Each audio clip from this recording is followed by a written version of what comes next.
Bonjour et bienvenue dans cette nouvelle vidéo de Droma Economy. Avec tout investissement, vous pouvez gagner ou perdre de l'argent. Et c'est ça qu'on appelle le risque. Et le risque, les investisseurs l'aiment de moins en moins. Ils cherchent par tous les moyens à le limiter, voire à l'éviter. Et c'est pour ça qu'une grande majorité d'investisseurs essayent de calculer, ou au moins d'estimer, le risque lié à tel ou tel investissement. Beaucoup d'investisseurs pensent qu'une des mesures du risque, c'est la volatilité. Eh bien, ils se trompent. Et aujourd'hui, je vais vous expliquer pourquoi la volatilité ne mesure pas le risque. Commençons par une définition simple du risque et de la volatilité. Le risque, c'est la probabilité de perdre l'argent investi dans une action, par exemple. Généralement, plus on garde longtemps une action, et moins il y a de risque. D'un autre côté, la volatilité reflète la tendance du prix d'une action à fluctuer dans le temps. La volatilité n'est jamais nulle, peu importe le temps durant lequel vous gardez votre action. Cependant, elle peut différer dans son intensité de fluctuation. Et le risque et la volatilité sont souvent confondus. Vous avez beaucoup d'investisseurs qui vous garantissent même que la volatilité, c'est le meilleur, voire le seul moyen de mesurer le risque. Et ceci est dû au fait que si une entreprise est très volatile, ça peut vouloir dire que les investisseurs ont des inquiétudes sur l'avenir de celle-ci. Et à l'opposé, lorsqu'une action est très stable, ça montre la confiance des investisseurs dans l'entreprise. Sur le court terme, la volatilité, finalement, c'est un bon indicateur de risque. Finalement, vous avez plus de facilité à calculer vos chances de gain ou de perte si le prix de l'action ne varie pas beaucoup. Et dans le cas précis du court terme, il est beaucoup plus risqué d'investir dans une entreprise dont les parts sont très volatiles plutôt que dans une entreprise très stable. Prenons un exemple. Luc est trader. Il cherche à investir sur le court terme dans de petites entreprises. Il a le choix entre deux entreprises. Les salles de sport Jim Morrison et la chaîne de restaurants chinois Kung Food. Kung Food, c'est une entreprise très stable et peu volatile. Au contraire, Jim Morrison est extrêmement volatile. Dans une même journée, un actionnaire de Jim Morrison peut perdre les 3/4 du prix de son action ou gagner 3 fois ce qu'elle valait. Or, lucratif, il veut garder son action pendant seulement quelques semaines. Donc, qu'est-ce qu'il va choisir ? Eh bien, si Luc se sent particulièrement courageux, il va acheter les actions Jim Morrison. La volatilité peut lui permettre de gagner beaucoup d'argent. Mais il peut aussi en perdre beaucoup. Alors, si Luc a des impératifs et qu'il ne souhaite pas trop prendre de risques, il va donc opter pour l'investissement dans l'entreprise qui est la plus prévisible, Kung Food. Sur le long terme, c'est complètement différent. Un investisseur dans la valeur, comme Warren Buffett par exemple, vous dira que la volatilité ne mesure pas le risque. C'est dû à 3 facteurs principaux. Le premier facteur, c'est que toute forme de volatilité n'est pas néfaste. Une entreprise peut être très volatile, mais avoir quand même, sur le long terme, une augmentation du prix de ses actions. L'inverse est également vrai. Vous pouvez avoir une entreprise très stable qui voit ses actions baisser au fil des années. Reprenons l'exemple de Kung Food et de Jim Morrison. Aline cherche à investir sur le long terme. Elle s'intéresse aussi à ces deux entreprises. Bien que Kung Food ne soit pas très volatile, il perd petit à petit de sa valeur. Jim Morrison, lui, a le comportement inverse. Lorsque lucratif mesurait le risque d'un investissement avec la volatilité, on a vu qu'investir dans Kung Food était plus sécuritaire que d'investir dans Jim Morrison. Mais Kung Food, contrairement à Jim Morrison, perd de la valeur sur le long terme. Donc pour Aline Lamonnet qui investit sur le long terme, Jim Morrison est un investissement plus sûr que Kung Food. Ensuite, la volatilité, c'est une vision du passé. La volatilité, c'est une unité de mesure qui vous fait voir ce qui s'est passé avant. Certaines grandes décisions que prend l'entreprise aujourd'hui ne seront pas prises en compte avant un certain temps. Or, ces décisions, elles peuvent avoir un impact significatif, bon ou mauvais, sur la profitabilité de l'entreprise. Je continue mon exemple.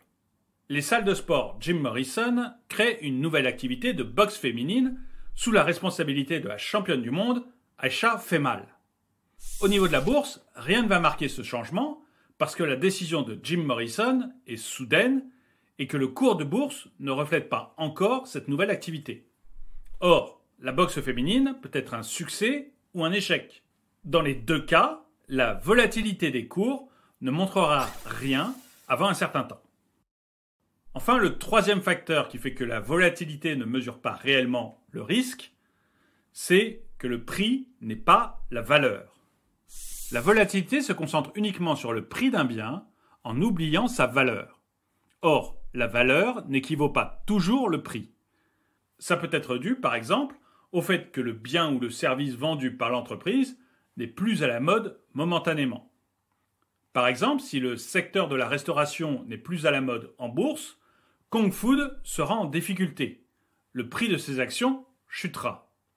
Mais si, quelques années plus tard, le secteur redevient populaire, alors les actions Kong Food vaudront plus cher, même si l'entreprise n'a rien changé dans sa façon de fonctionner entre les deux. La fluctuation des prix d'une action de l'entreprise Kong Food aura donc changé selon la mode et la tendance du moment. Alors, j'ai fait des vidéos sur l'investissement dans la valeur et l'investissement dans la croissance. Et je vous conseille vraiment d'aller les regarder pour voir un peu plus en détail la différence entre le prix et la valeur d'une action. Mais alors du coup, si ce n'est pas grâce à la volatilité, comment peut-on calculer le risque pris dans l'achat d'une action ? Eh bien, en fait, il n'y a pas de moyen infaillible ou de technique universelle. Mais vous pouvez garder en tête certains principes et essayer de les appliquer quotidiennement. Premier principe, bien que le marché varie et que dans une même journée, le prix d'une action peut valoir des montagnes d'or et puis plus un sou, vous ne gagnerez et vous ne perdrez de l'argent que lorsque vous vendrez vos parts. Vous devez donc faire attention à ne pas vendre vos actions sous le coup de l'émotion, que ce soit à la baisse ou à la hausse. Ne vous laissez pas influencer par le marché. 2. Un bon moyen de minimiser les risques que vous prenez lors de l'achat d'une action, c'est d'investir et pas de spéculer. J'ai fait une vidéo aussi sur la différence entre spéculation et investissement. Allez la voir si vous ne l'avez pas déjà fait, mais en la regardant, vous comprendrez pourquoi il est évident que vous minimisez vos risques en investissant plutôt qu'en spéculant. 3. Un autre moyen de minimiser les risques pris, c'est de vous assurer qu'une entreprise ne dépend pas d'un facteur uniquement. Prenons un exemple. Contrairement à ce que beaucoup de gens pensent, je crois que l'investissement dans l'entreprise de Warren Buffett, Berkshire Hathaway, est très risqué. Et pourtant, j'adore Warren Buffett. Mais voilà comment je vois les choses. Son entreprise est très diversifiée et elle agit dans beaucoup de secteurs différents. Les investissements sont très intelligents et très judicieux. Mais la majorité des investisseurs n'investissent pas dans Berkshire Hathaway pour Berkshire Hathaway. Ils investissent pour Warren Buffett à travers son entreprise. Or, Warren Buffett a beau être un génie, c'est un génie très vieux. Et même s'il est en bonne santé, il ne vivra pas encore 20 ans. Et au décès de Warren Buffett, il y a fort à parier que l'entreprise vive une véritable crise. Berkshire Hathaway dépend d'un facteur unique, la santé de Warren Buffett. Si vous deviez retenir 3 choses de cette vidéo, c'est 1. La volatilité n'est une mesure de risque que si vous prévoyez d'investir dans le court terme. 2. La volatilité n'est pas une mesure adéquate lors d'un investissement dans le long terme. Et ce parce que le prix d'une action est différent de sa valeur. 3. Il n'existe pas de véritable manière foolproof de calculer le risque lié à l'achat d'une action. Alors, j'aimerais beaucoup savoir si vous vous intéressez à la volatilité. Est-ce que vous pensez que c'est une mesure essentielle ou est-ce que vous croyez, comme moi, qu'elle n'a aucun intérêt sur le long terme. Merci d'avoir regardé cette vidéo, mettez-lui un pouce vers le haut, commentez-la, partagez-la. Un grand merci à tous ceux qui m'aident sur Tipeee et je vous dis à très bientôt.